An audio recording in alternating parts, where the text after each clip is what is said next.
It is the morning of October 31st, 2024, and I'm here in lovely Massachusetts to see Elizabeth Gonzalez James.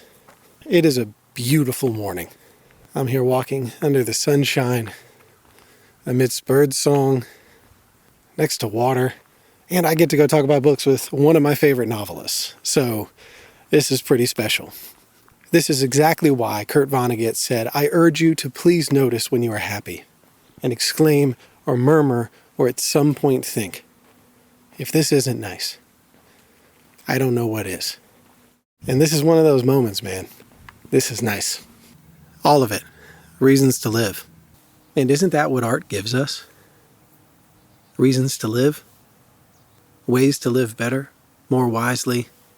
Doesn't art make us more empathetic and compassionate human beings? Help us learn new things, which makes us even more curious to learn more new things? Doesn't art challenge us in what we think we know about the world? Doesn't art help us change and grow and become better even in the face of our biggest fears? And doesn't art make us feel less alone in our grief and our pain and our lack of direction and our stumbling over life's biggest questions, feeling like we're never going to find the answers? What am I doing? What should I do? Where should I live? How should I live? How do I make the most of this precious, precious life? And ultimately, what do I do with the fact that I know I'm going to die soon? And that has been the case since the moment I was born. Doesn't art make us feel more free? I'd say yes. And that's why I do this. That's why I'm here with Elizabeth. Because her stories are reasons to live. And I believe Elizabeth embodies so many qualities that are the best of us human beings. She's an innately curious person, constantly curious person. She has a deep well of compassion and empathy in her heart for other human beings. She has changed and grown and tried and failed and tried and failed and keeps on doing that, and has been rewarded with some successes with her stories, which I'm thrilled for her for because she totally deserves it. But she's been unafraid to be herself in this world, to be driven by her own curiosities to create what is inside of her, no matter what anybody else thinks. And I respect that so much, and that's why I just am so excited to talk with her today about stories. And the stories she's written are amazing. The Bullet Swallower is one of the best novels I've read over the last few years. It is part of this group of women writing the West that I adore. And I was so excited to find this book. It also has a really beautiful cover, which helps when you're browsing through a bookstore. But, you know, she's from a place that is overlooked in South Texas on the borderlands. And her to write this story from a perspective that has been overlooked, pushed to the side, ignored, that's right on the money for who she is and where she comes from. And also Mona at Sea, her first novel. A really important story about unemployment during the 2008 economic crisis. And I think we need more stories about that experience and the loneliness and existential dread that can cause another human being. And I'm sure we'll talk about all of these things in this interview, but all of this is to say, I believe in Elizabeth Gonzalez James and her stories. They're good medicine. And I know whatever books she chooses as her books on the bed are going to be good medicine too. And I hope you read her books and the books she chooses. I hope you follow your own curiosities. I hope that all of these stories help you live a better life. And most of all, I hope you follow Kurt Vonnegut's advice. Please notice when you are happy. And don't ever take those moments for granted. You're listening to Books on the Bed, where I travel through the country asking our hosts, if I came to your town and stayed at your house, what books would you put on my bed? Each host will share 6 books for me to carry with me on the journey of my life. And I'm here to share those books with you. As we go, we're building a digital library put on every bed across the country. And who knows, maybe someday, the world. We are trying to share as many diverse stories as possible to part a curtain between us and bring us closer to each other. We hope these books and conversations make a meaningful difference in your life. Thank you for listening and being with us on this journey. Yeah, like I said, I'm really excited about this. I was so pleasantly surprised with The Bullet Swallower. I read that one first because it was, the cover really caught my eye. But as I said, I'm even looking at Outlawed. I told you about The Madstone, Woman of Light by Connie Fajardo I haven't Einstein. read that one yet, yeah. So good. I didn't want to read it in case it had any crossover with Bullet Swallower, so I purposely avoided that one. Which is totally understandable. But yeah, these emerging stories that, and I talked about this with Meredith last night, it's not that these are new stories. They were lost and then now people are telling them again. And so it's been really fun to have that revival, but your story in particular, because I just love people who are nerdy with the research. And if you look at the list of books that informed The Bullet Swallower, not even just your own family history, I was like, oh yeah, like I need to talk to you. Yeah. And I always try to tell people when I'm asked at events, like, what kind of research you did, I'm like, no one should follow my example. I did way too much research.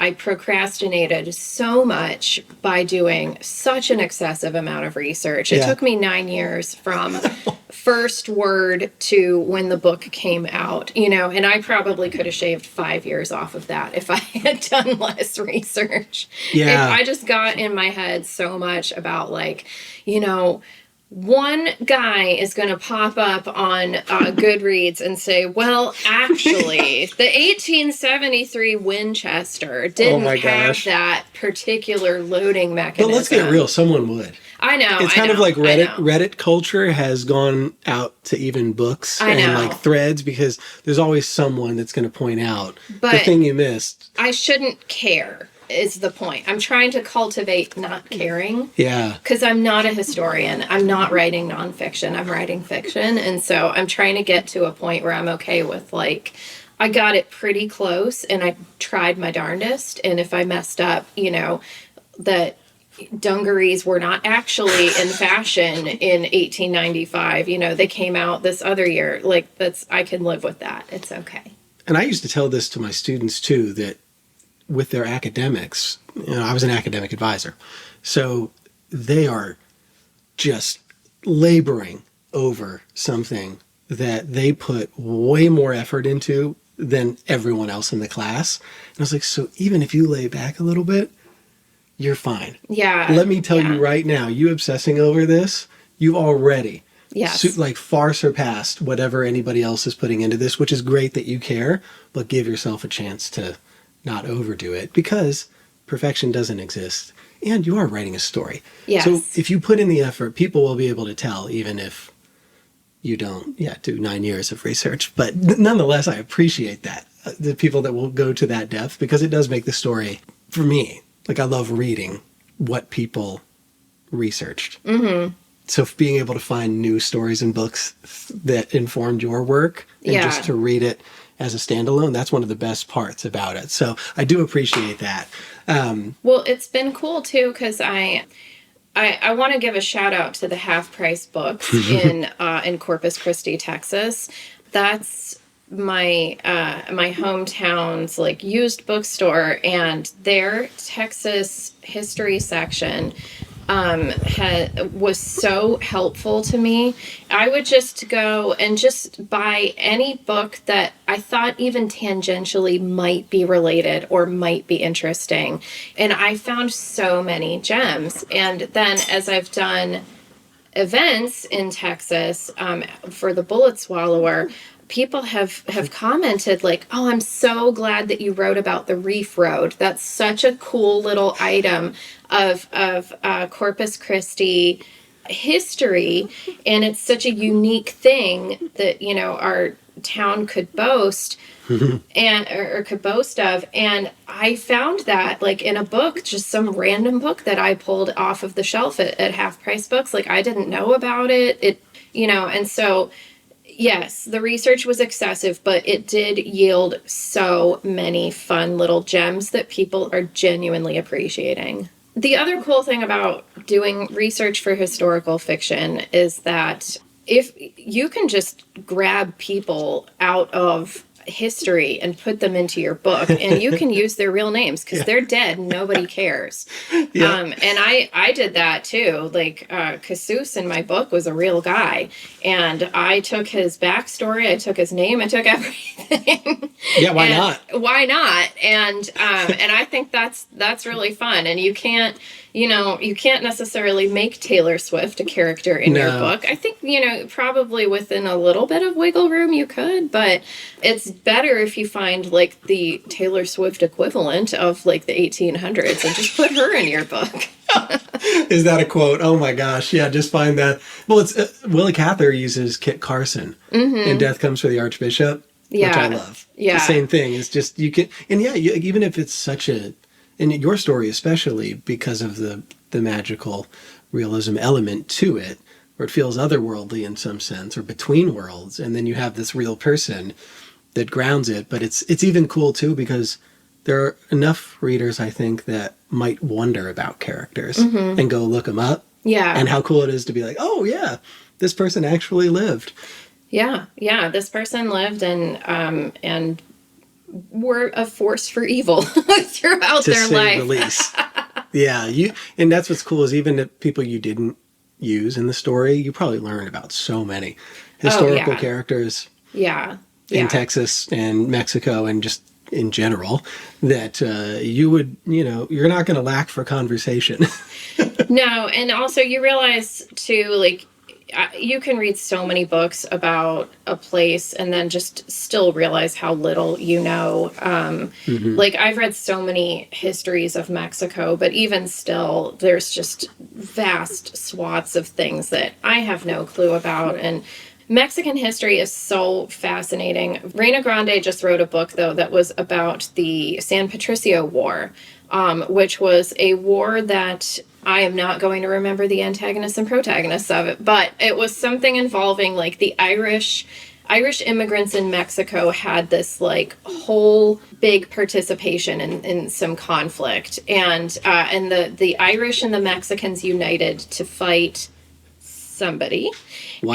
And that's why it's called the St. Patrick War, basically, was because the Irish got involved.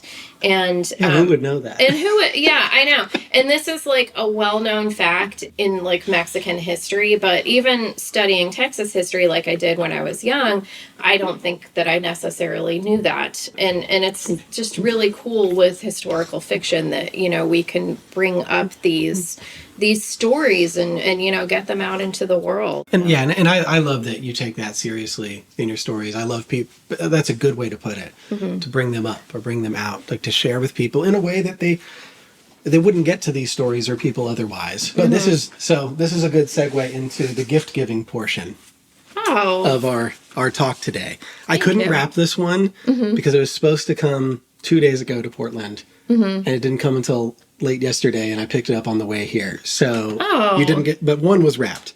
But what you're saying about historical fiction and these stories that can be lost, this book. Oh my goodness. Thank you so much. Very much in line with that. So yeah, I'm very excited to share this one with you.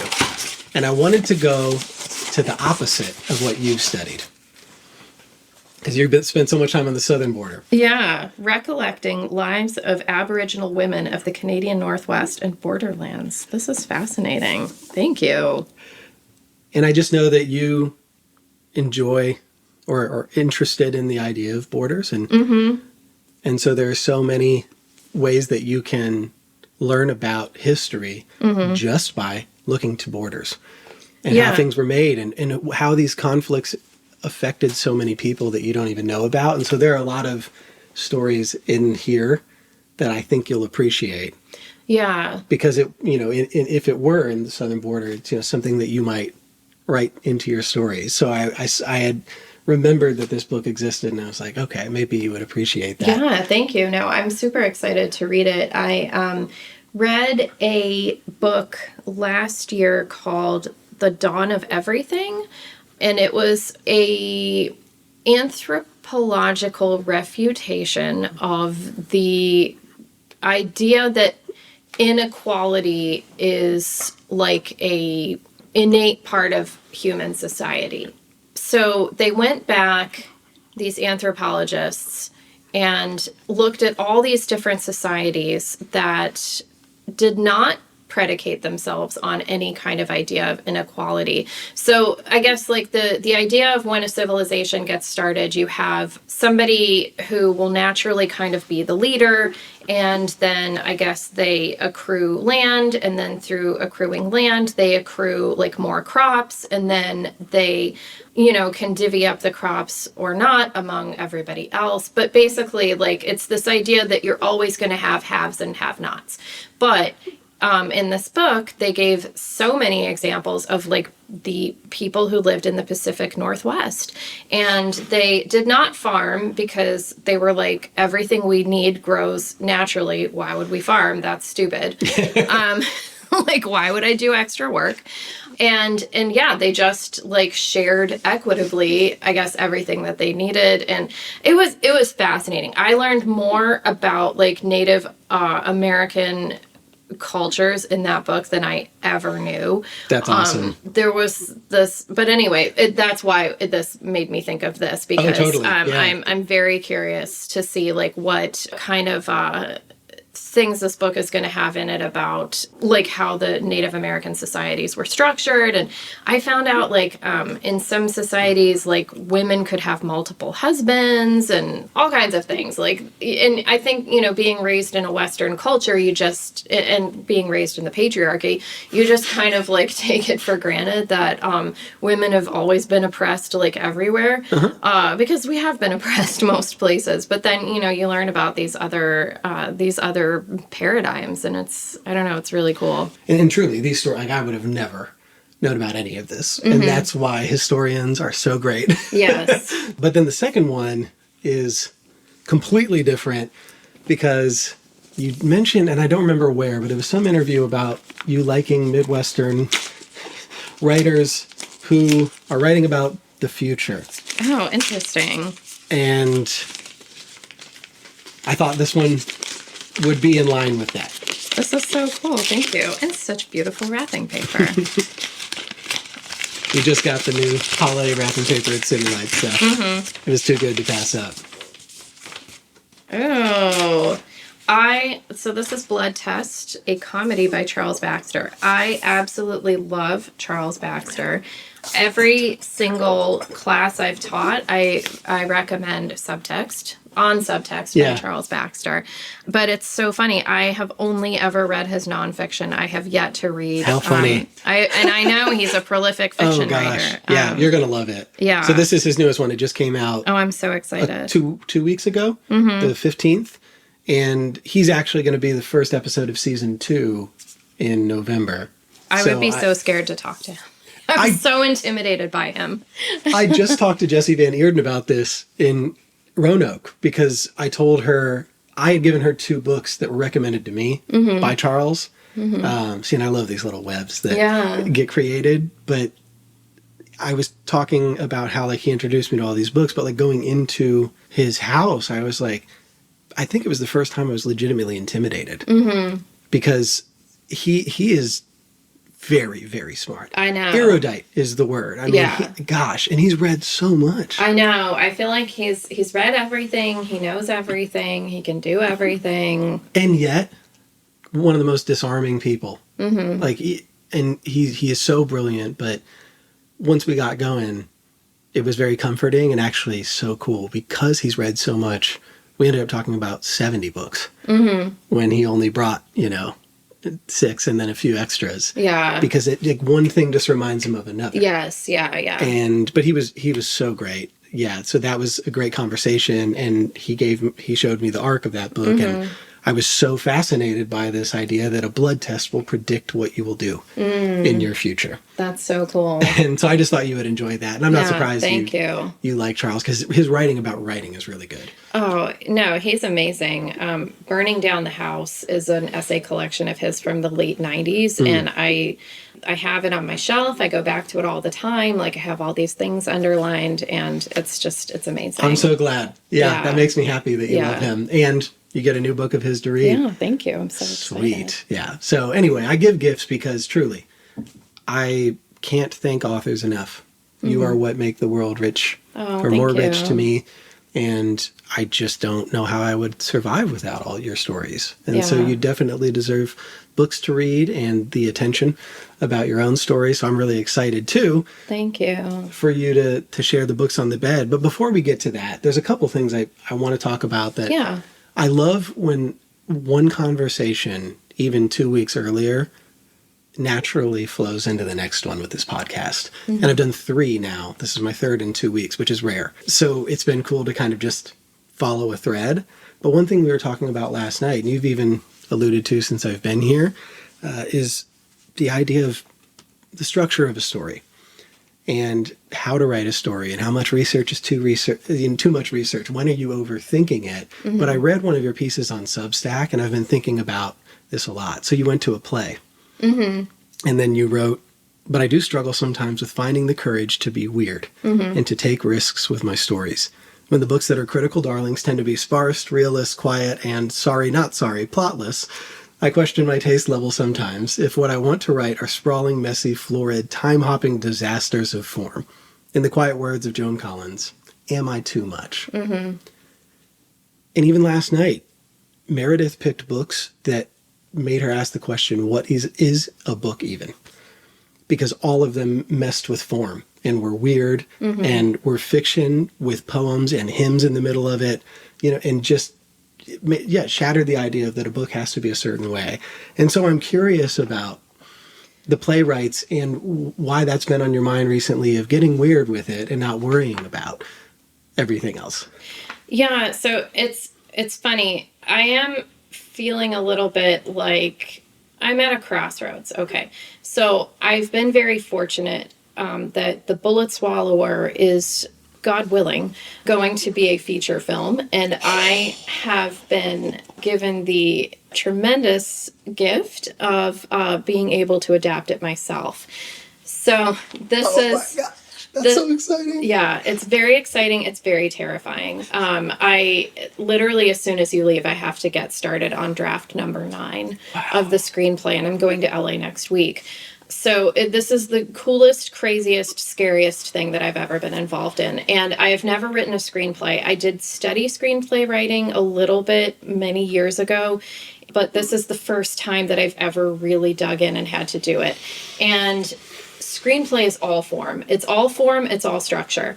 One day I'm going to have the perfect metaphor for this, but I'm still struggling. It's less like creative writing. It's more like architecture.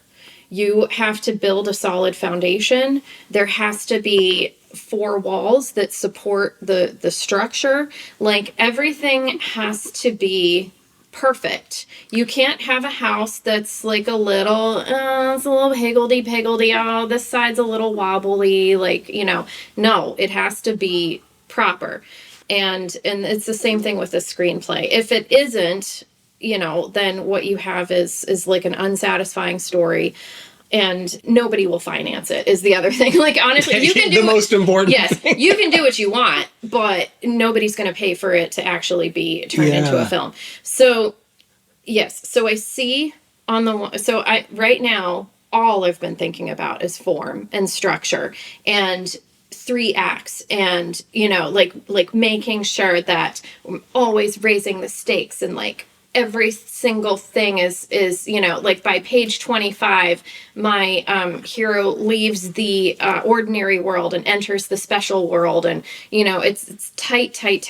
And at the same time, I'm in this amazing writers group with a bunch of playwrights in New York City, and they are writing the coolest things. One of them is he's writing animated little episodes for like a web comic kind of, I guess. And it's like flash fiction animated. And it's insane. He's got so many like pop culture references. He 100% used the phrase skibbity toilet.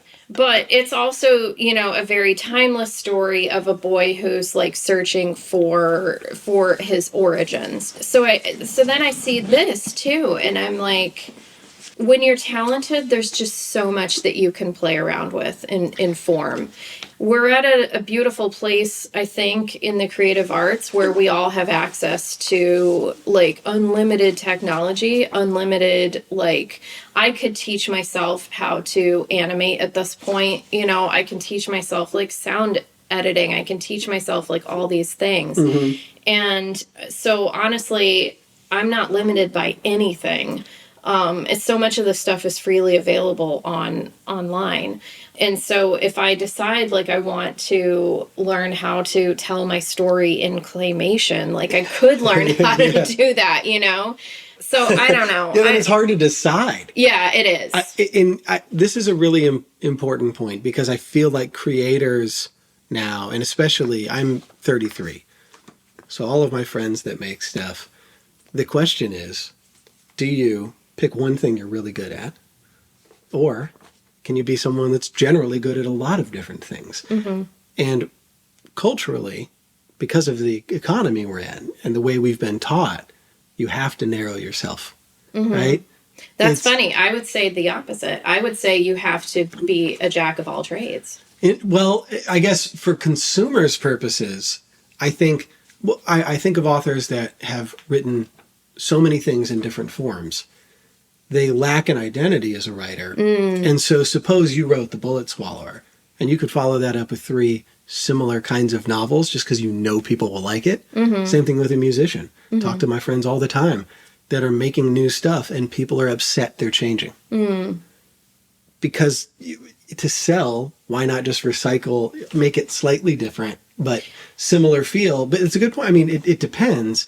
But I think what you're bringing up is that you could do all these things, but what do you choose and why? And so now you're I'm so excited for you in this film, but it's so funny that you were thinking about this and you wrote about the completely free form, like do whatever you want. And now you can't do that. Well, maybe fantasy is an escape from the pressures of reality, right? So maybe I'm fantasizing about getting weird when, you know, in my day job, quote unquote, as I'm writing the screenplay, you know, I have all these external pressures. I have to, you know, think about budget. I can't suddenly say like, and then space aliens came because like, there's no way they're gonna, there's no way the accountant's gonna, you know, okay that, etc. So yeah, so maybe I'm just fantasizing because I'm working in such a tightly constricted form. But yeah, it's funny. I think like the reason I said I think you have to be a jack of all trades is because as an author at this point, I have to not only be able to write the best books, but I also have to be my own like social media marketing expert. Yeah. And I have to be my own, like, I really want an I want an assistant. I'm not going to get one, but like, it would help. It would help. You got to be tired. There's so many just emails and like chasing people to pay you and like, you know, this is the life of a freelancer. You know, there's just so much administrative work to be done. And so I have to do that too. And then I have to like event plan and, you know, so no, I think in today's economy, so many people, it doesn't matter what your job is, you still have to do like 6 other jobs just because that's like how life is at this point. Yeah, it's a good point. And truly, I've had a weird success rate with this podcast with just filling out people's online forms when I can't find their email. So I was so thankful he emailed back because I always know that a lot of times it's just people are drowning in work and administration. And even if they want to do it, they might forget because you have to move to the next thing, which could be getting paid, which is way more important. So yeah, it's true. You have to do a lot. And yet, you know, when I think about writing a screenplay, it's true. You're measuring and cutting. Like this is precise. Yeah. Because you have so many things that have to be right on target. And yet maybe the next season is the one that allows you, after you do that, to really lean into the weirdness and the freedom. Who knows what comes next, but at least there's potential after the most restrictive thing. Which is still exciting, just different than... And I cannot work on something if I find it boring.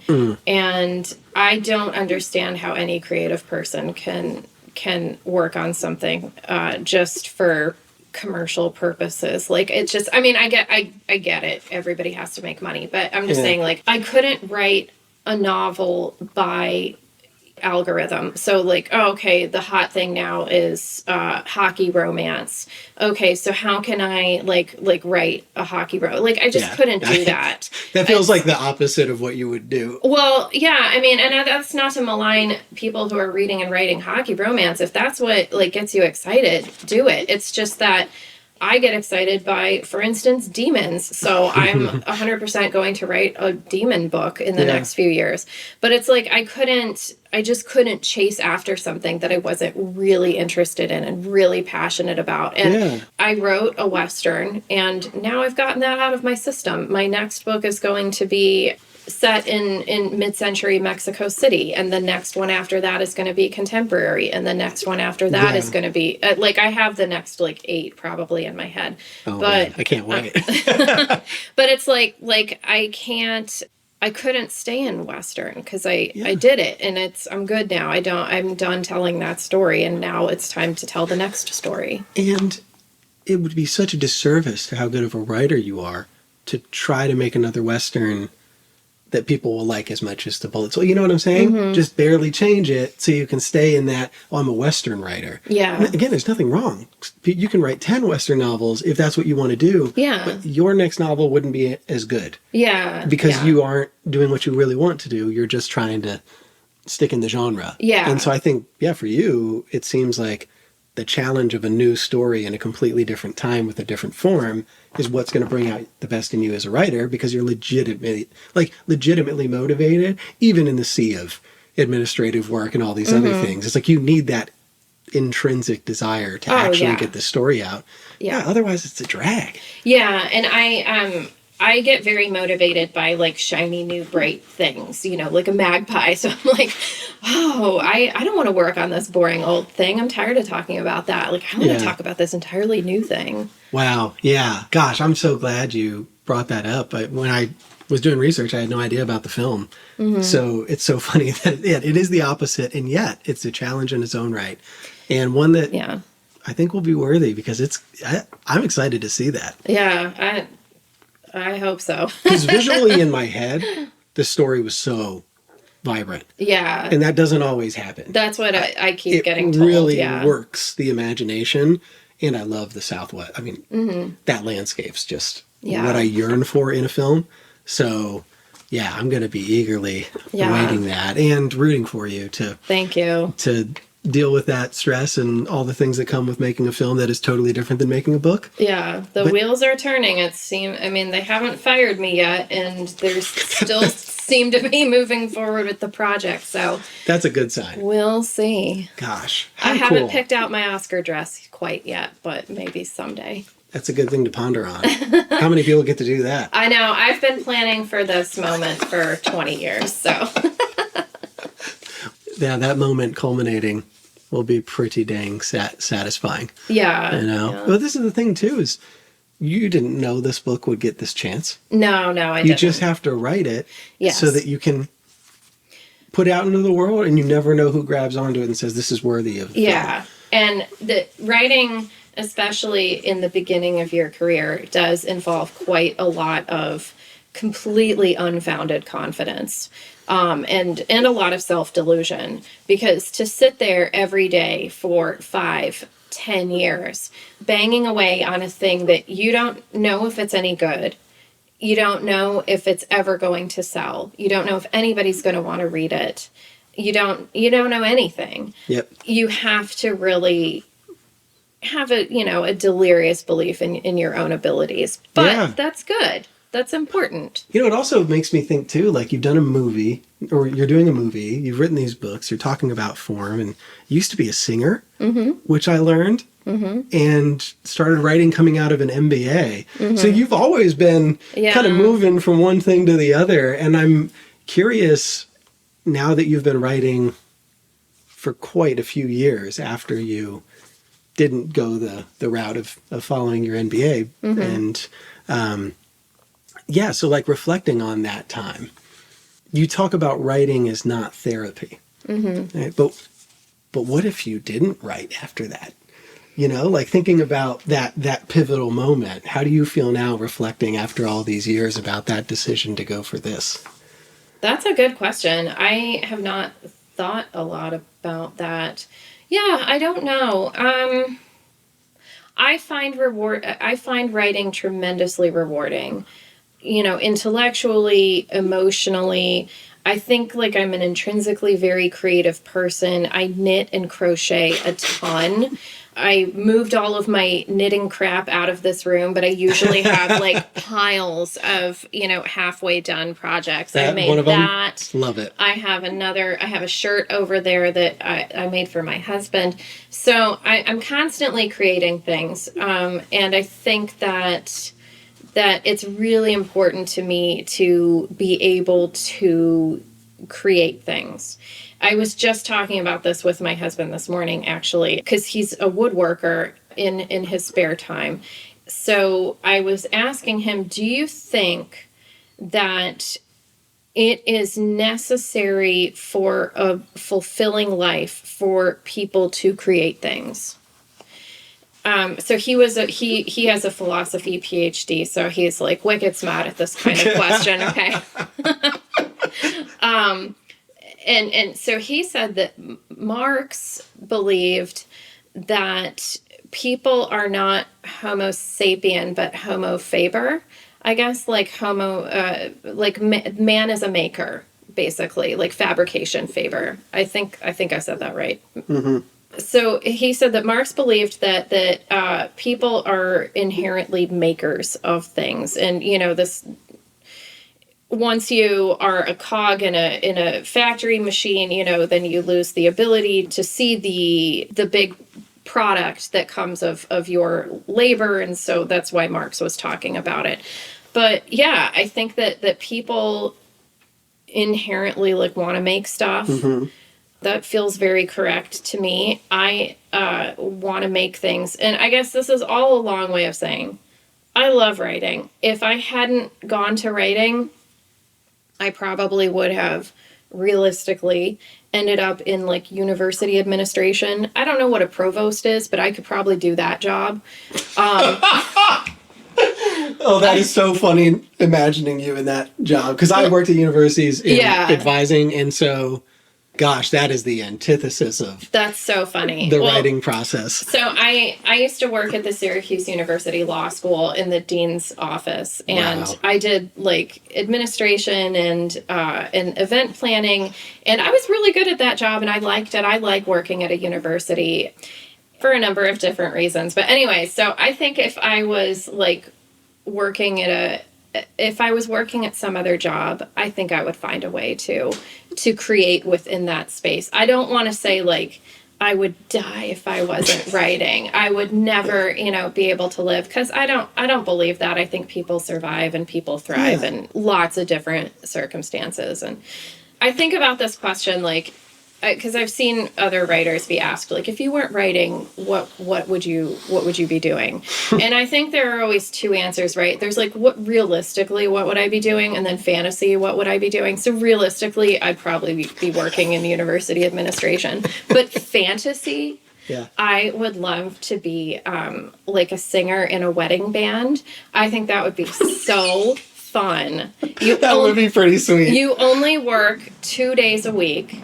And you just get to sing covers. You never have to like think of your own music, which I love singing. I have never been interested in songwriting. Interesting. And and everybody's always in a good mood when you're singing, and everybody's so excited that you're there. Yeah, you don't have to have a following. Nope. You don't have to. Also, like if you screw up, people probably weren't listening that closely anyway. So. You're just in the background. Yeah, I think you can make a really good impression, but unless you're just like, stumbling drunk or something, like it's hard to make a really bad one. Yeah, yeah. So you're not really at any risk of huge failure. Yeah. Which made me think of this thing I saw on Substack the other day about the value of being small. Mm-hmm. Is you can take risks. Yes. Without any real fallout. even just creatively. Like you might do something that doesn't work the way you thought it would, and then you can just quit and move on. Yeah. Because no one's hanging on to your every move. I just threw my daughter a bat mitzvah last year, and I can tell you, like, the space of bat mitzvah DJs is probably similar to the space of wedding bands. You're just not competing with that many people. You know, in the Boston area, maybe there's 20 like wedding bands. Okay, so that's so all funny. right, maybe you lost a gig to, you know, Ella Reeve in the Cool Tones or whatever, but oh well, you'll get another one. That's true. Man, what a great dream. Like, less realistic to think provost or wedding band singer. This is exactly why I came to talk to you. Yeah. Because I don't know anybody would have those answers. Yeah. And that is just absolutely beautiful. Yeah. Yeah. Gosh. Well, I'm glad you're writing. And I'm excited for your next books and your movie. Thank you. And I'm really excited to talk about these books on the bed because I pick people who I love their books. And I truly want this podcast as much to celebrate you as the people you choose. But I also want to talk to people who I'm really curious about which books they will put on the bed. So, do you want to start with the first one and dive in? Yeah, sure. So, well, I'll start at the bottom of the stack. So, the first book that I have is Jorge Luis Borges Collected Fictions. This is a brick. This is huge. 550 pages, I think. It's like all of his short stories. Wow. It took me a full year to read it, cover to cover, and not all of them are bangers, which is kind of cool to realize, you know, like some of his stories I am absolutely in love with, and some of them I'm like, you know, just like a knife fight in a bar. I don't know. Like, I'm not really sure I understood the point of it, but yeah, there's some comfort in that.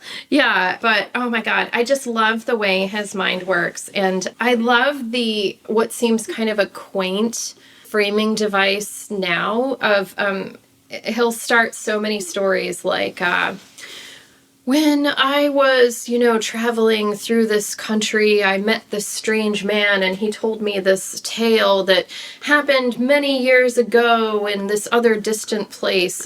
Or you know, he'll be like, well, I was staying with my friends in the weekend of their country home and I found this bizarre book and I opened it and there was all this weird things in it. And, you know, like, it's just, people don't start short stories like that anymore. And True. It's very fun. Yeah. And we should. I agree. It's cool. Yeah, like why try to, you know, conceal that or Yeah, you're reading a story, so why not just acknowledge like I'm curious if you have like one that is a banger in particular that you're like, oh, I'm in love with this story. My favorite one in this collection is The Immortal, and this is from his collection of short stories, The Olive, which apparently was published in 1949. Wow. And The Immortal also dovetails with another book that I'll talk about in a minute. But it's basically this guy goes, again, like to some strange land, and meets these people who spend their entire lives like lying face down in the dirt. And he's like, what's going on here? And it turns out that they are immortal, and they have been around for so long. They've done everything. They've seen everything. They've thought every thought.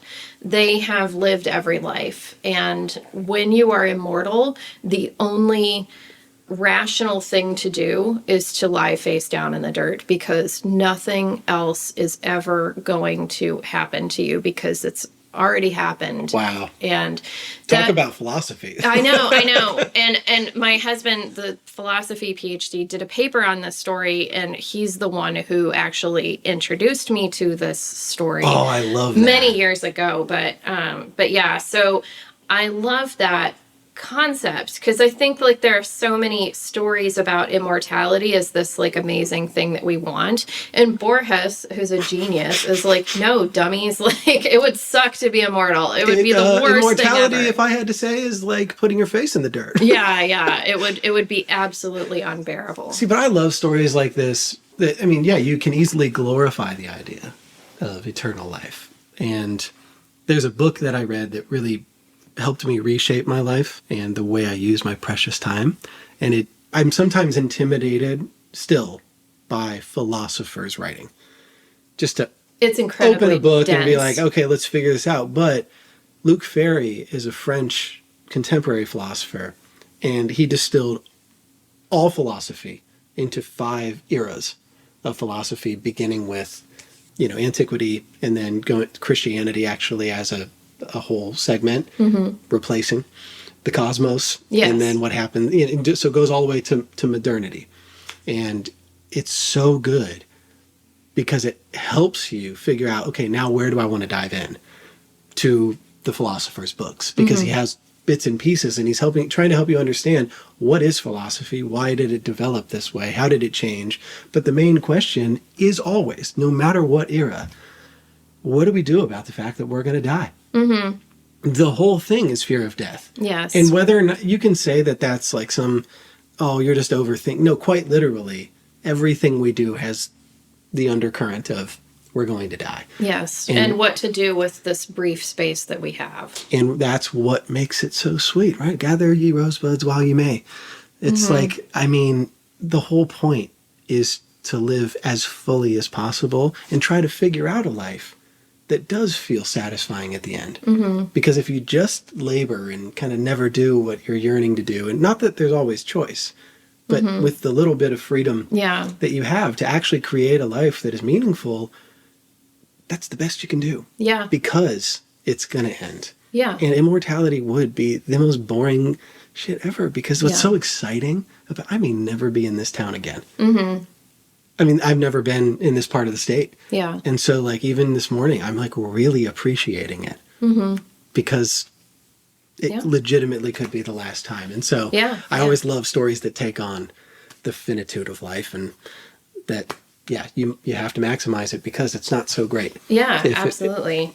David Naiman's podcast, Between the Covers, he had Sheila Heti on some years ago. She was promoting her book, Motherhood, which is brilliant. And it was she said a thing on there that I have always thought of since, where I think she has a philosophy degree as well, by the way. She said, if men could have babies, the fundamental question of philosophers would be whether or not to have a baby. And dang. I know. I need to read that. I know. Wow. And I thought that was one of the craziest things I've ever heard. And she's so right. But What a question. do you saddle yourself with this lifelong responsibility? Do you create life? Like, what kind of, Mary Shelley posed that question in Frankenstein. Like, what does it mean to create life, and what do we owe our creations, and, all this stuff. Anyways, but it's kind of a non sequitur, but I just thought that was a really interesting thing that she had to say. Yeah, because that would completely change our perspective. Yeah. I think in rap, they call that a bar, what she just said. That completely sold me. I'd never heard of that. Yeah. But that's what I love about stories, is that they can completely flip one thing on its head and make you think of it another way. Yeah. And it's just something that men don't have to think about. Not in the same way women do. So I love that. Gosh. Yeah. I agree with you that the central preoccupation of philosophy has been, like, how do we grapple with death? But I think it's also how it could be in another timeline. How do we grapple with life and creation of, how do we deal with the fact that we create life?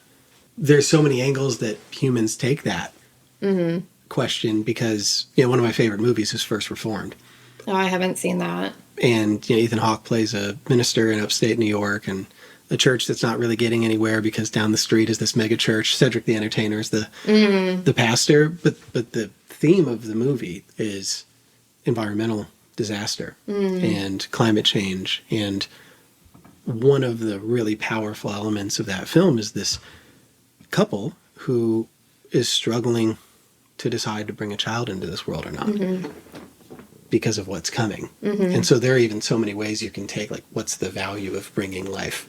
Yeah. And that one in particular comes up a lot. Yeah. Especially for millennials, because they're like, I know.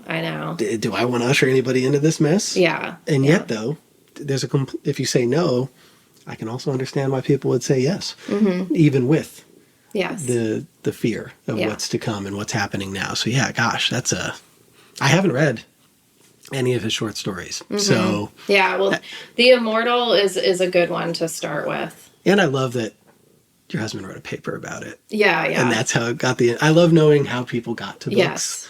And that's a hunkin' book. But the beautiful thing about short stories, you don't have to worry about finishing, like a novel. Yeah. And so Yeah. I still love short stories. I feel like it's hard to sell them.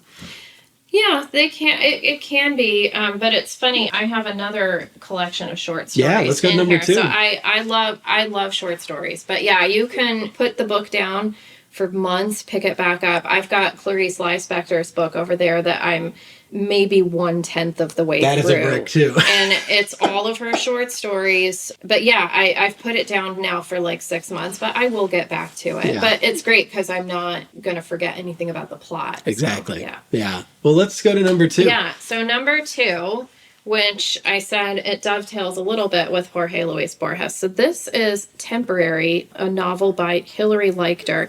This came out in 2020. This was her debut novel. And this book is about I guess I would call it surreal. It's a surreal book about a temp worker who gets a series of jobs in these offices, and then gradually as the book gets weirder, her workspaces become weirder as well. But she's just searching for permanence. And permanence, I think, in the book might even be capitalized because she wants to stop living this temporary life. She wants to graduate to like the real life. And Interesting. it's so much about this like millennial affliction that we have of like the gig economy and having to jump from like one contract engagement to another and not having health care, not being able to buy a house, not being able to afford to have children or get married because like we just don't have the resources, and this is something that I don't even think Gen X people, I'm not even sure they had to grapple with this. This is like a new millennial thing.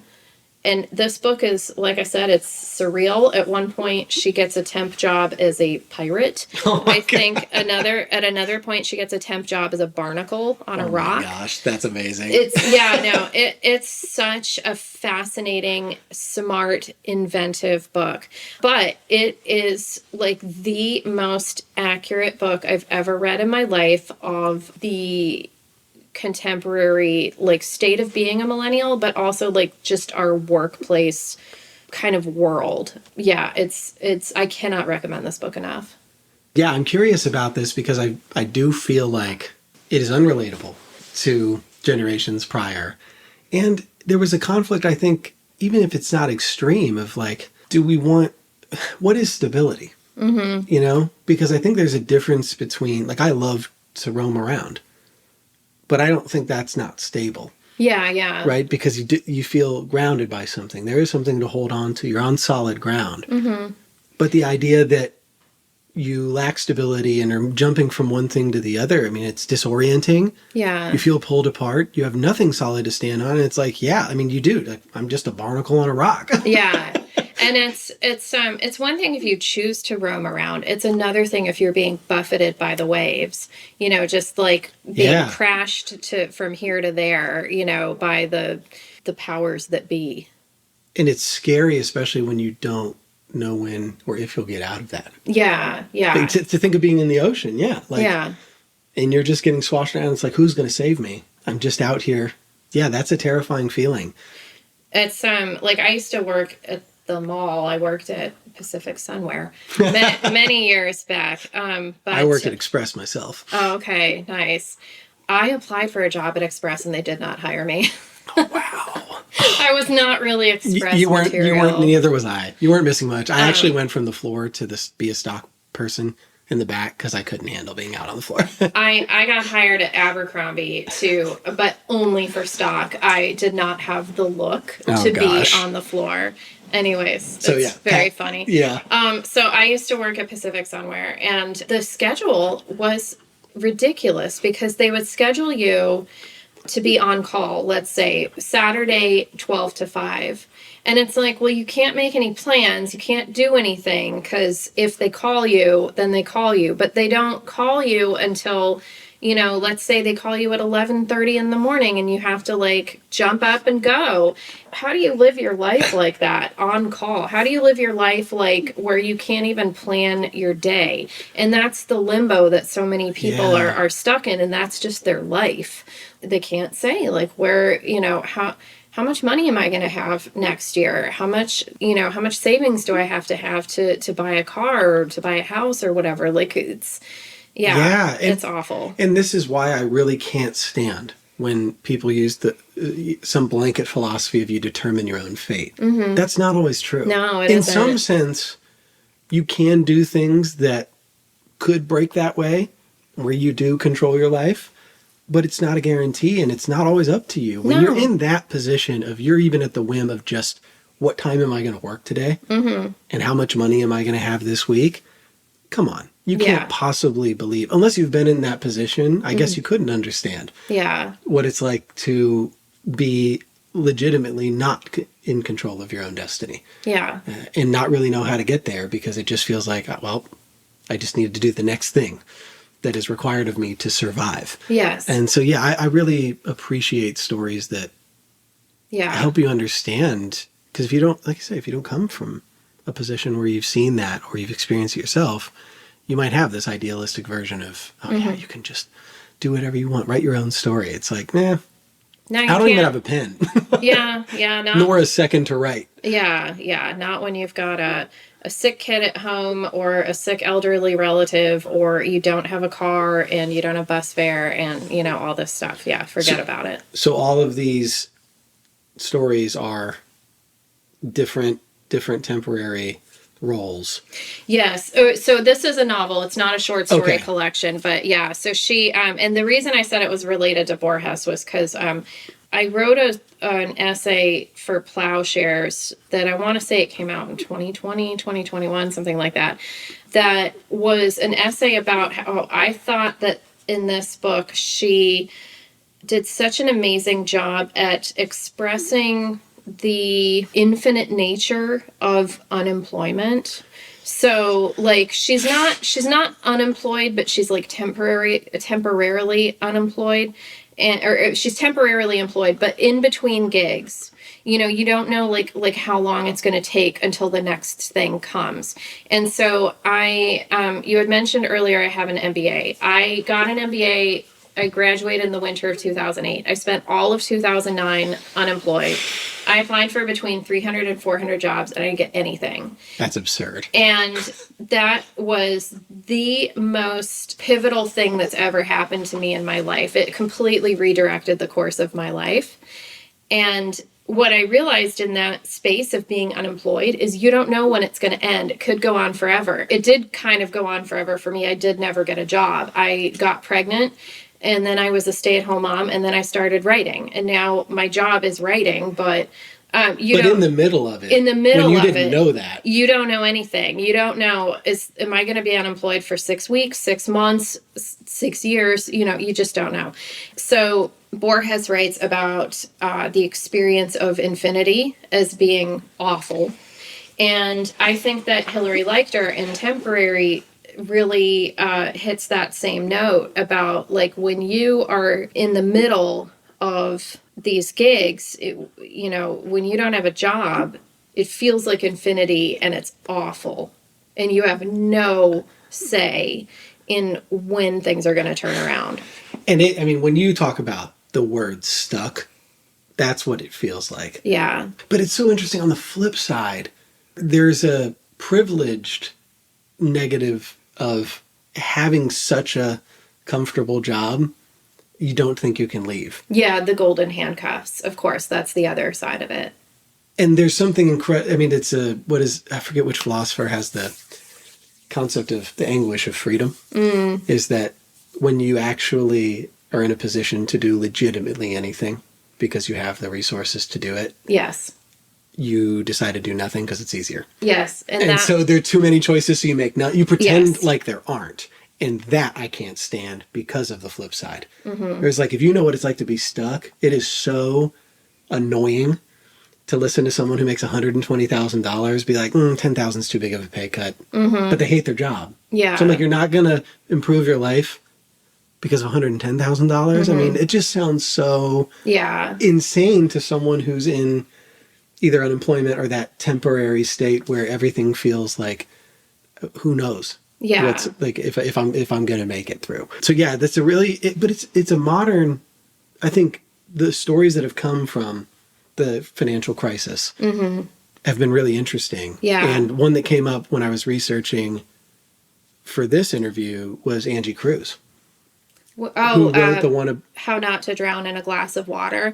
Yeah, that's a great book. Another great example of, I think what I read originally was the article that said doing unemployment like counseling sessions allowed her to tell her story of what it was like to go through this. And then especially as a child or as an immigrant during that time when you're unemployed, it was extra hard. Yeah. And I haven't seen a ton of books that talk about unemployment. And I think it's because the experience of unemployment has no narrative structure. That's true. And I tried to write about it in my first novel, Mona at Sea, and it was a little difficult to give it a shape because it is an inherently shapeless experience. You just do the same thing again and again and again in the hopes that one day, the thing that you keep doing, which is applying for jobs, one of them will come back and it'll work out. But how do you put that in a novel? And yet, it's something that I think almost every American has experienced at one point or another, or probably every human. So I love books about unemployment. There need to be more of them. I agree. And hopefully the fact that even just you and Angie writing once it got to me, that becomes... Because I mean, it's the same thing with any underrepresented story. And what's great about the unemployment, if you can find a narrative for it, I don't want to say what's great about it, but it gives potential for so many different perspectives. Yeah. Because depending on your lot in life and your identities and where you live, unemployment looks completely different. Yes. And even the 6 to 8 months that I was unemployed 2 years ago, early last year, till the end of before City Lights. I mean, I never in my life have I felt that uncertain about anything. Yes. Because it completely disorients you to normal life. You're just alone, figuring out how do I make money while trying to get a more stable income. And yeah, it's lonely. Yeah. And it's terrifying even when you have enough money to survive. Yes. So I'm coming from the perspective I never was going to be homeless or hungry. But even then, I mean, you feel like constantly I'm about to lose it. Yeah. You're sitting on the edge constantly. You do feel very much alone. And you feel like there's something wrong with you. Because you just keep getting told no over and over and over again. And you're like, well, it's because I'm dumb or like I'm not skilled or I didn't go to the right school. Like, yep. Yeah. Oh, God. And I'm so glad you put this on the bed. Yeah. Because it's the whole point of this is to get people to books that they might not know about. Well, not the whole point, but it's because these aren't going to be on bestseller lists, There's so many things that get put out there that it feels like has similar titles. Yeah. And so someone might find this and feel very comforted by the fact that they've gone through that too. And someone wrote about it. It's one of the smartest books I've read. I'm excited to read that. Yeah. Yeah. This is a good one to add to my list too. Already 2 of them. Yeah. So what about the third? Okay. So next, what do I have? Oh, I have Charles Portis, The Dog of the South. I still haven't read this. Okay, so Charles Portis is most famous for writing True Grit. One of the rare adaptations where I felt like the book and the movie were equally as good. It's a good film. That just speaks to the talent of the Coen brothers. But anyway, so this book, The Dog of the South, is begging for a Coen brothers adaptation. I don't know why it hasn't happened. It's about a guy whose wife or ex-wife, I can't remember, has run off with another guy, and more importantly, she's taken his car. So he wants the girl back, but he equally needs the car back. So he chases them from somewhere in the Midwest all the way down to British Honduras, what is today Belize. And so it's a little bit of a road book, and it's so funny and bizarre. I mean, Charles Portis is just like one of the funniest writers of the 20th century. What really excited me about this book when I first read it was he makes very liberal use of exclamation marks. Ooh, and okay. It's just funny. Like when you have so many exclamation marks on the page. It's goofy. Yeah. And it's amazing. And at one point he drives through Laredo because he has to cross from the United States into Mexico. Oh, and wow. so like you can count on one hand the number of times Laredo's shown up in a book. So, Yeah, I was going to say, it's probably cool to see that. yeah. So I was like, oh my God. That's where I'm from. Yeah. Yeah, that's really cool. And I love when authors do little things like the exclamation points because it's memorable. Yeah. Yeah. And so this book is just, it's weird, it's funny, and that's so my wheelhouse. If you like Coen Brothers movies, you will absolutely love this book. There's a character in here named, I think Dr. Rio Symes, and he's this kind of terrible guy who joins up with our protagonist at some point, and I just was picturing John Goodman the entire time. I mean, I have never seen a more perfect pairing of master thespian John Goodman in like this role. Someone needs to make this movie happen before John Goodman's gone. Yeah. Because he is iconic. I mean, I just rewatched Righteous Gemstones. Yes, I just finished, I think, season 3, yeah. Oh my gosh, I love him in that so much. But yeah, it's interesting when you know that filmmakers have taken another story by someone, and you can now picture which actor you'd put in the roles in that story. But I'm glad you brought that. No one's chosen Charles Portis yet. Yeah. But he's come up in a lot of, especially in Mississippi. I've met a lot of people that love Charles Portis. Well, I was going to say, if you haven't read True Grit, the audiobook is narrated by Donna Tartt. I didn't know that. And she is a fantastic narrator and has a beautiful voice. I'm sure she would be really good. Yeah, and Dang. I don't know how that happened, but clearly she's a fan. But yeah, I took a class with a writer named Jim Gavin who wrote a fantastic short story collection called Middlemen, which came out, I want to say 2012. And this was a required book. Dog of the South was a required book in that class. And so he introduced him to me. Yeah, I think he's really, I don't want to say he's having like a renaissance because I don't think he really left necessarily. But I'm definitely seeing his name out there a lot more. Like people, I just read Masters of Atlantis. That's another like really weird, funny book. If you like cultish books that gripped the Midwest or if you like books about cults that gripped the Midwest, let's say in the turn of the 20th century, like Masters of Atlantis is for you. So what about number 4? Okay, number 4, I have Civil War Land in Bad Decline by George Saunders. So I came to George Saunders through his essays, not through his fiction. Somebody recommended that I read Brain Dead Megaphone, which is kind of his essay collection about the Bush years, like the George W. Bush years. And I just thought he was brilliant. Then I found out, this guy also writes short stories. So I picked up Civil War Land in Bad Decline, which is his first short story collection. And he's just hilarious. My intersection, like I said, is like funny and weird. Yeah. That's what I want. He's so funny and so weird. I think there's a ghost in an amusement park in every single short story in this collection. And he's another person who just gets America like so perfectly. He sees through all the bullshit, all the hypocrisies, all of the like corporate doublespeak and how it screws the little guy, and he just nails it every time.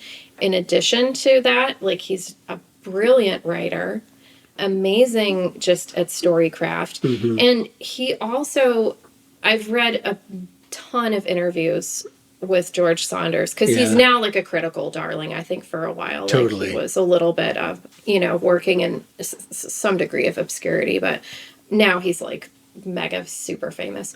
But I think like for him, he has this quote that I love where he says, I always try to ask my characters, how can I love you more?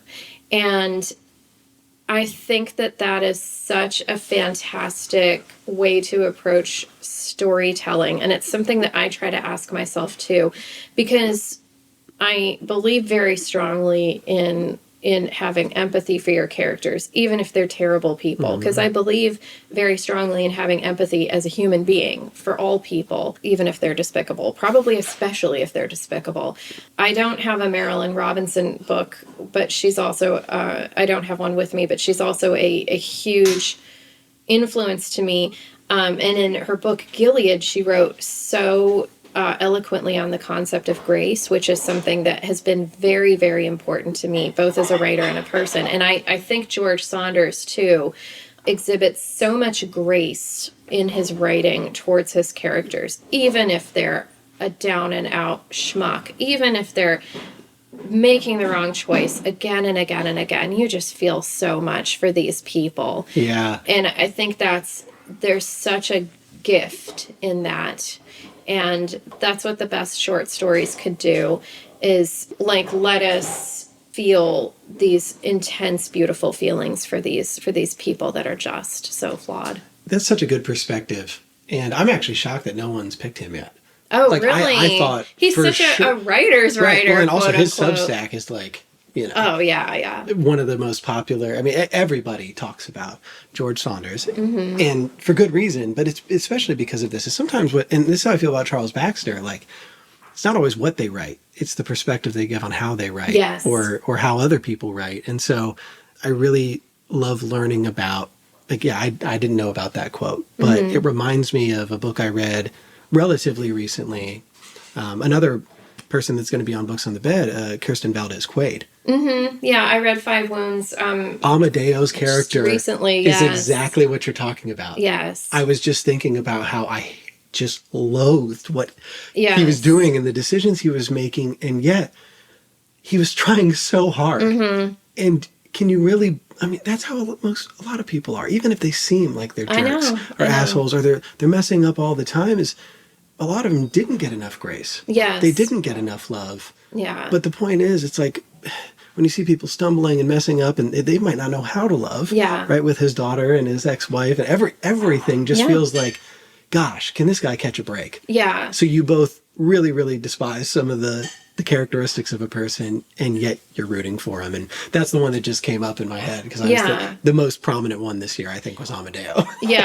So I converted to Judaism a few years ago, and there are so many things about Judaism that I love, like in terms of how the religion approaches like philosophy and like metaphysical stuff. But one concept that I've always really loved is this idea of tikkun olam. So it's a pretty popular concept even outside of Judaism. It translates to repairing the world. And so you do like good deeds because in this way you're like repairing a fractured world. But the reason the world is fractured is goes back to this like Kabbalistic story of God took this light and he tried to put it like in a pot, basically like a vessel, and the light was so strong that it shattered the pot, and it sent the shards of God's light all over the world, and the shards of light went into every human. And I believe in some tellings also everything. So every human has a piece of God's light inside of them. And when we do good deeds, we are literally bringing back together the broken pieces of God's light that are now scattered throughout the world. But if you go through life seeing every human as having a piece of God's divine light inside of them, it really changes how you see people that maybe you don't agree with so much, I feel like I still have love in my heart for everybody, because we all come from God and we all have that inside of us. God, that's such good perspective. I've never heard that story. Yeah.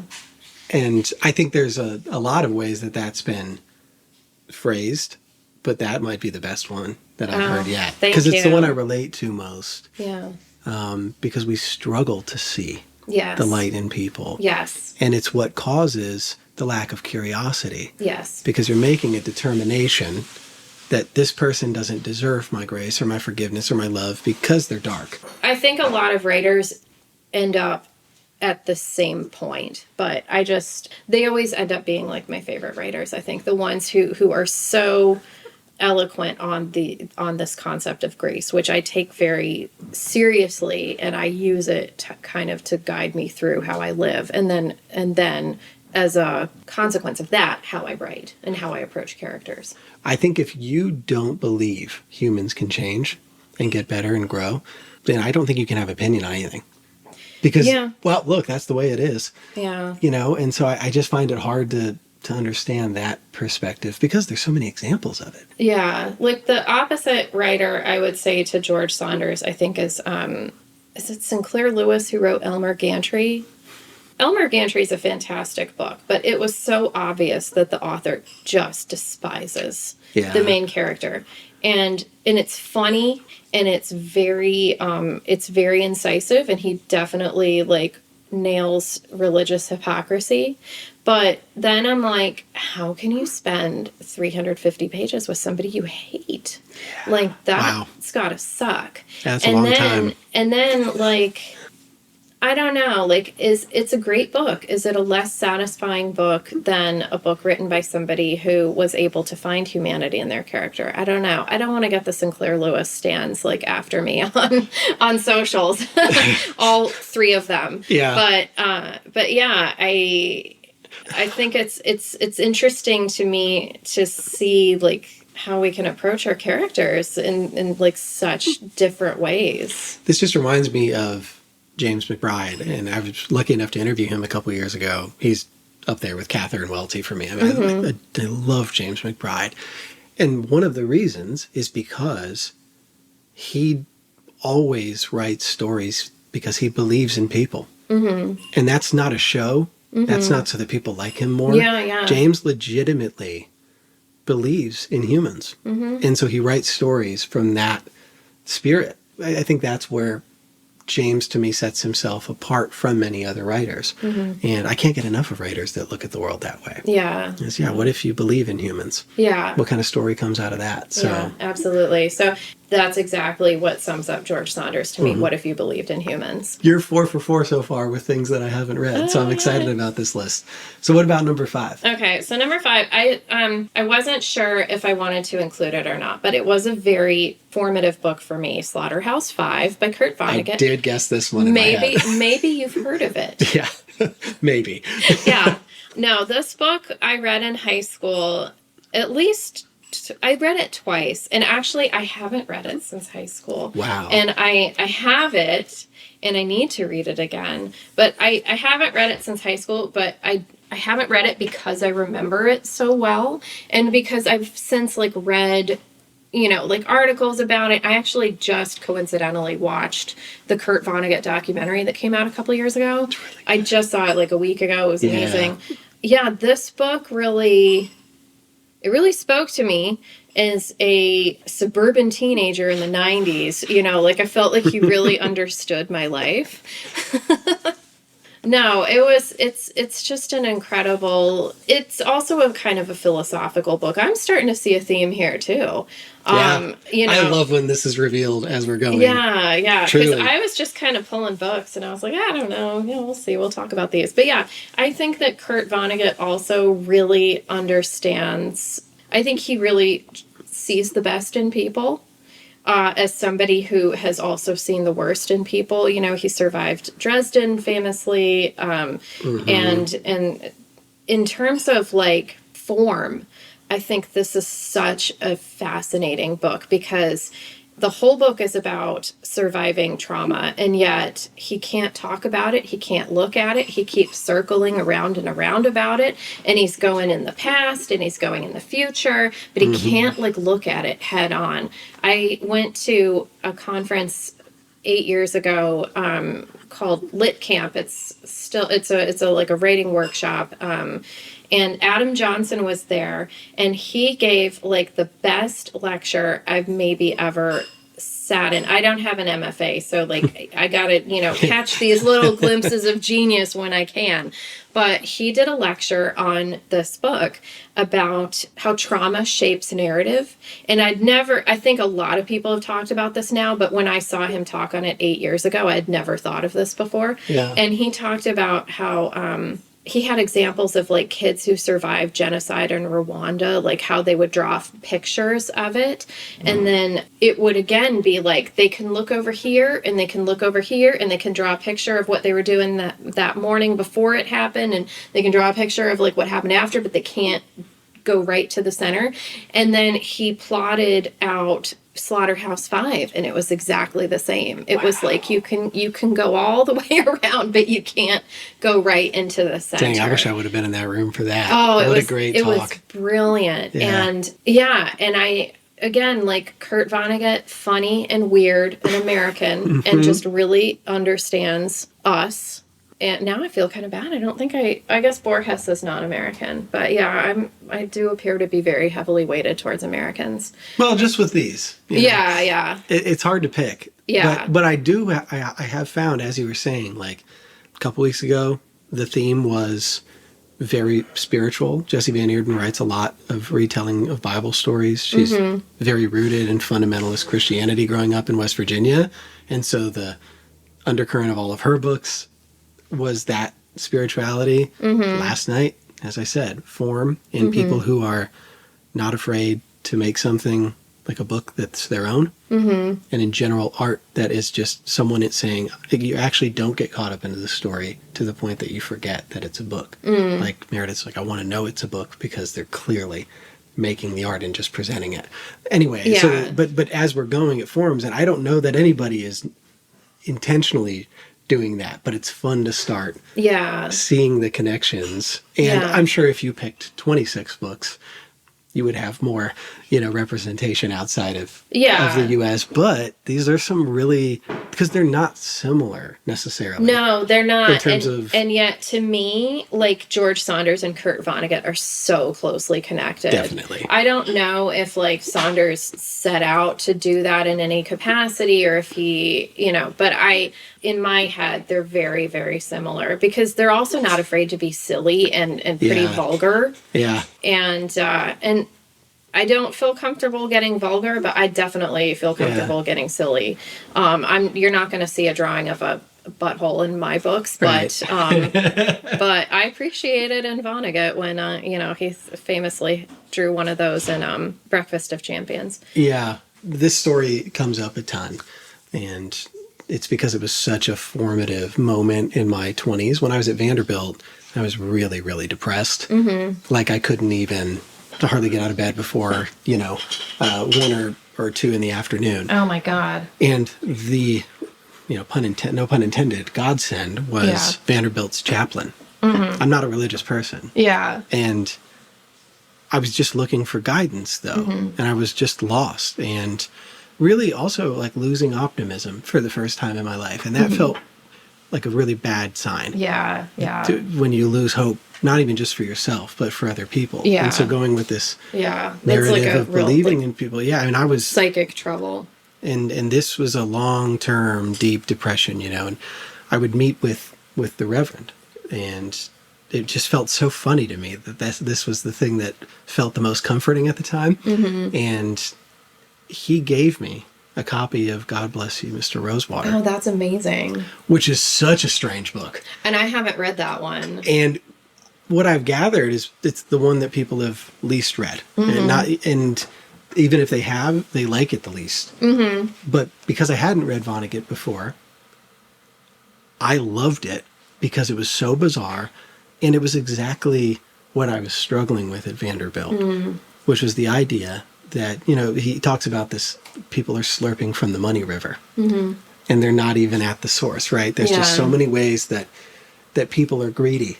And the story is of Elliot Rosewater, who is born rich, and, you know, he's just kind of not really doing much with his life, but definitely doesn't want to be in the upper crust society like his family. Like, you know, he can kind of see through that, but he moves back to Rosewater, Indiana, which was the source of all of the wealth and greed that his family had accumulated, you know, and he just sets up shop, and he's taken over this fortune from the Rosewater family, and he's in like the old fire station and sets up the Rosewater Foundation office there. And I just love that he answers the phone.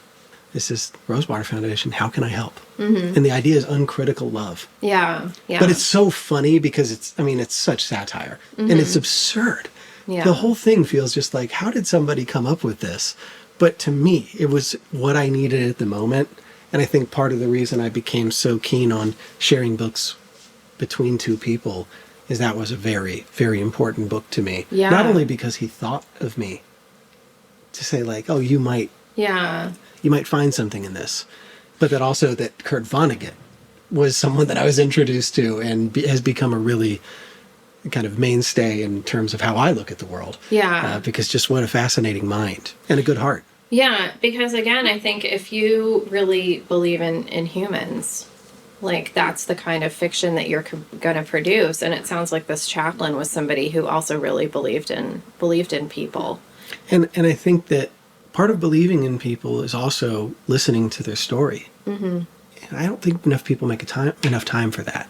And I think practicing that listening, or even like just as you look at people's movements in the world, that's a form of listening. Like you can tell someone's values by how they spend their time. And then to be able to show them that you've been watching, you know, like that's a good thing because it makes someone feel like they're understood. But Vonnegut, Saunders, like these are people that clearly listen and observe. Yes. And that comes through in their books. And I think that's why people are so attracted to it, because we want more of that. I just constantly see people in, especially Saunders' stories that I'm like, oh, I know that guy. Like, I remember he has one story in the 10th of December about a serviceman who comes back from war. And there's this guy shacking up with his mom, and the guy... The guy shacking up with his mom sounds like a pretty rough character, but at some point he just says this like throwaway line like, oh, he really showed his ass. And I've been stuck on that line like ever since I read it, because that is something that certain people of a certain age and certain like social class say. I think my dad says that, like he showed his ass, meaning he showed his true colors. Yeah. And it's just, I don't know, it's just such a great little thing to throw in that tells me exactly how old this guy is, where he comes from, what his values are, how he came up. You know, I just know everything about him from like that one line, but that only comes from listening and observing. Isn't it funny? It's never the big things that help you understand where someone's coming from. Yeah. It's the random line that you're like, man, I'm fixated on this for a reason. Yeah. Yeah. Because it says so much. Yeah. Despite the fact that it's just a throwaway line. Yeah. But it's not. No, it's not, because it told me his entire character. Gosh. Yeah, that's a really good point. Yeah. Shouts out Kurt Vonnegut. Glad you brought him in. Because I hope more people, strangely, Vonnegut, I mean, he has tons of people that have read him. But I feel like there's so many people I know that would love Vonnegut that haven't read any Vonnegut books. And it's just like, why? You would love this. Yeah, I think like... I can see the younger generation maybe being like, oh, that's a boomer book. I don't want to read it. I get it. You know, tastes change, people move on. But no, I mean, he's timeless. I think everybody should read him. And anybody who's anti-war, you know, you gotta read Catch-22. You have to read Vonnegut. Yeah. Like, they did it. And they did it better than anybody, so. Yeah. You should read God Bless You, Mr. Rosewater. Yeah, I'd be curious I will. about your opinion. I will. Especially in comparison to his other books. Yeah. Having read it later as opposed to the first one. Yeah. Because it does color how you feel about somebody's collection of books. But yeah, gosh, that's a good one. But what about number 6? Okay. Next, I have Mona by Paula Oloikshadok. And I believe that I am actually saying her name correctly. What a name. I know. What a cover, too. I know. The cover is amazing. So this book came out the same year as my novel, Mona at Sea. And I kept seeing it around, and I think a couple of people might have even confused the two books. Oh, gosh. And they also, Electric Literature at the end of every year does like a bracket challenge of the best book covers of the year, which Mona at Sea actually came in the Elite 8 for 2021, which I am enormously proud of. I know I had nothing to do with the cover. But anyways, we ended up in the same bracket too, I think. So it's kind of funny. Fate just kept pushing this book towards me. So I finally read it, and it is so brilliant. I was trying to see Argentina. She comes from Argentina, the author, which I think is also where Borges is from. Is he from Argentina or Chile? Let's say it's Argentina. Okay, so I have only Argentinians and Americans today.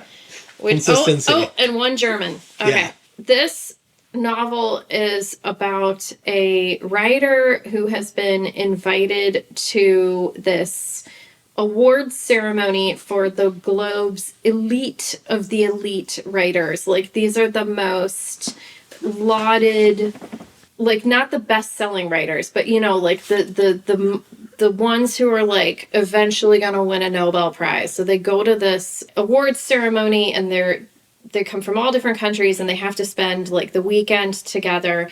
And she has these great passages about, you know, like, at essence, it doesn't matter if you're like the smartest, most brilliant, talented person. You're probably, you know, like, they're still going through the same kind of petty little grievances that everybody goes through. Or, you know, you find out they're actually just really shallow, or like a douchebag or whatever. So the novel's brilliant for that.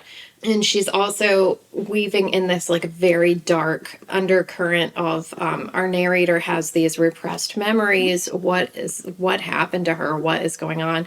So you don't know that. And then the ending like swoops in like one of Daenerys Targaryen's dragons out of the sky, and you're just like, what?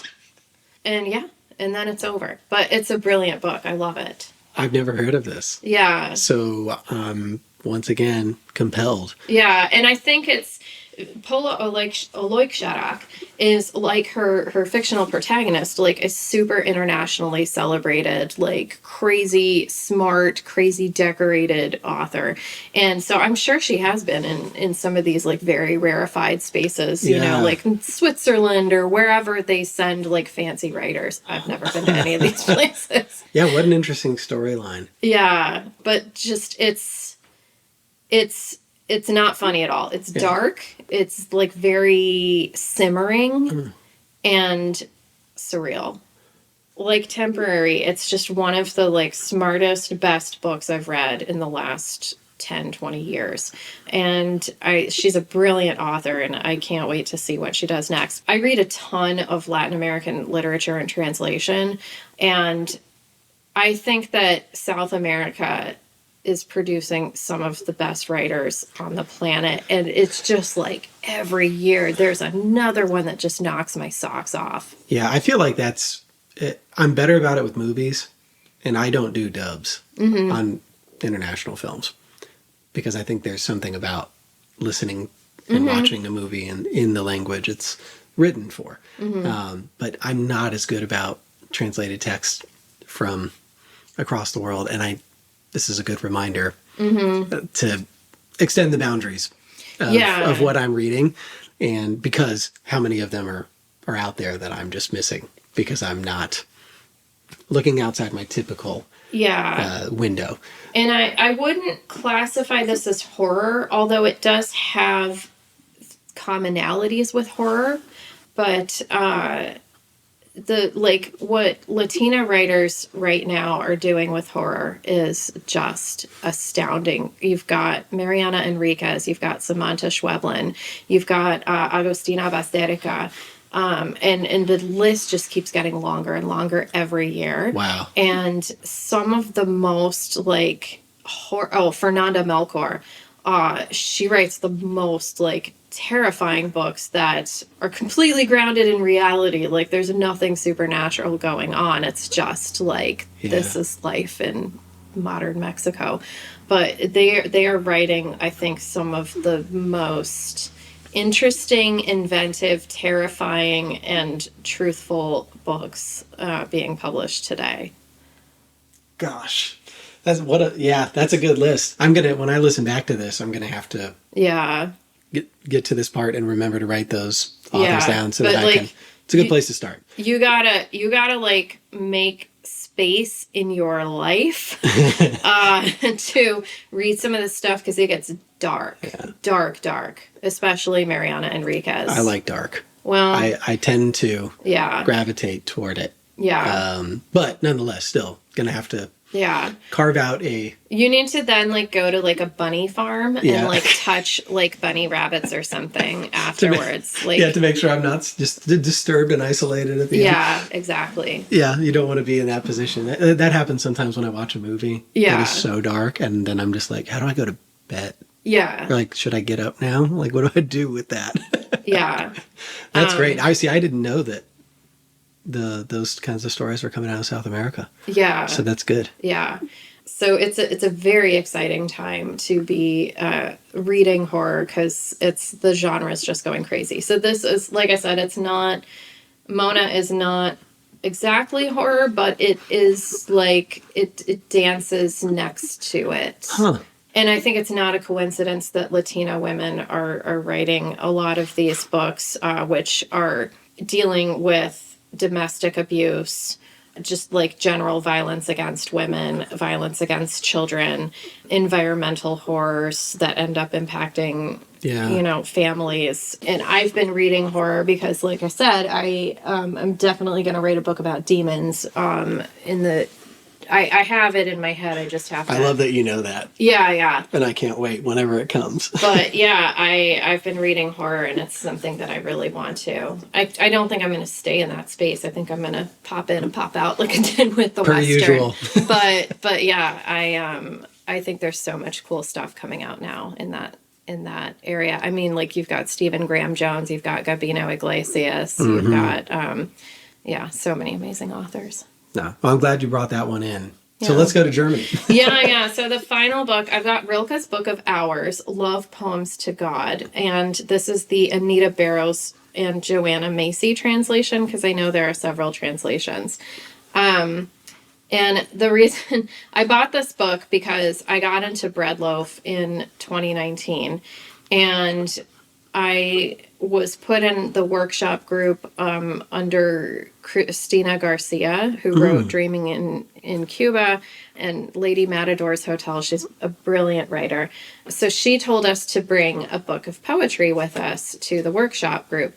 And I was like, crap, I don't read poetry. That's funny.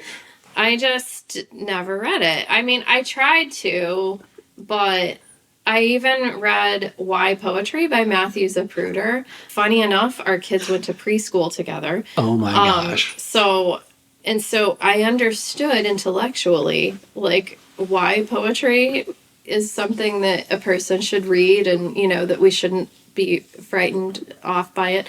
And then I think I read that, and then I tried to read Leaves of Grass by Walt Whitman, and I was like, what? Normal response. Yeah. So poetry is, if there's any genre, unless you're really just drawn to it, it's not. It just feels incompatible with a lot of people. Like, I don't get it. I know. I still don't get it. And I have, like a shelf of poetry books up there, and I do read it now, and I do love it, and I do have my favorites, but I still open a collection, and I'm like, I don't think I'm getting all of this. Like, I get some of it, but definitely there's a lot of it that is going straight over my head. Yeah. Anyway, so I went to East Bay Booksellers in Oakland, which was my local bookstore at the time, and I saw this one by Rilke. I had read The Notebooks of Malta Lordsbrugge, which is one of my favorite books ever of all time. And I was like, okay, yeah, we'll see. Sure. I'll just grab this one and see if this one's any good. And it's really good. It's amazing. I feel like I've been talking about God like a little bit on and off. And so here is just like a whole book of love poems to God. And there's going to be listeners who know a lot more about Rilke than I do, but I think that he was a deeply spiritual man. And also, again, like these other writers, such a humanist, such a believer in the goodness of people and the goodness of God, and you know, that we are all like these vessels of light. I read his Letters to a Young Poet, which is like one of the most inspiring books I've ever read, and it just I would read it even if I wasn't a writer, just because it has so much in it about like how to move on from depression and how to believe in people again after you've been hurt. And yeah, so he's just... And that's the stuff of life. Yes. I mean, that's to me what poetry and you know, just writing in general is. It helps you confront these really difficult situations and questions. Mm-hmm. Someone picked a poet in Virginia, Ramika Bingham-Risher, picked Joan Didion's Year of Magical Thinking. Mm-hmm. Similarly, it's like there are things that help you move on in your life. Yes. And do so in a positive way. And I don't know what we do without these books. Yeah. You know, so I'm glad you're bringing all these in, because inspiring's the word. Rilke gets quoted a lot. Like, I see Rilke quotes painted on, you know, like the wall of a brewery or whatever. Yeah. And so I have no idea if like he's cool, you know, because now he's like memed or you know, whatever the phrase is. I have no idea if he's like still thought of as like you know, like I don't know if poets read him. Maybe they think he's kind of hokey because some of his things have ended up on, you know, greeting cards or whatever, but I take him very seriously. I'm glad you brought this book in, because also God has come up a lot in these conversations recently. Yeah. And I'm fascinated with talking about people's spirituality, but it's also inspired me to read more spiritual text. And I'm grateful for that. I was agnostic for for my entire adult life. And I'm moving closer to, well, I think I have moved now to a belief in God. But yeah, it's not a comfortable subject. But I have, even when I was agnostic, I have always really loved the way different writers have approached God or lack thereof, or, you know, like I think Vonnegut is intensely spiritual, even though Definitely. I don't think he ever particularly talks about God.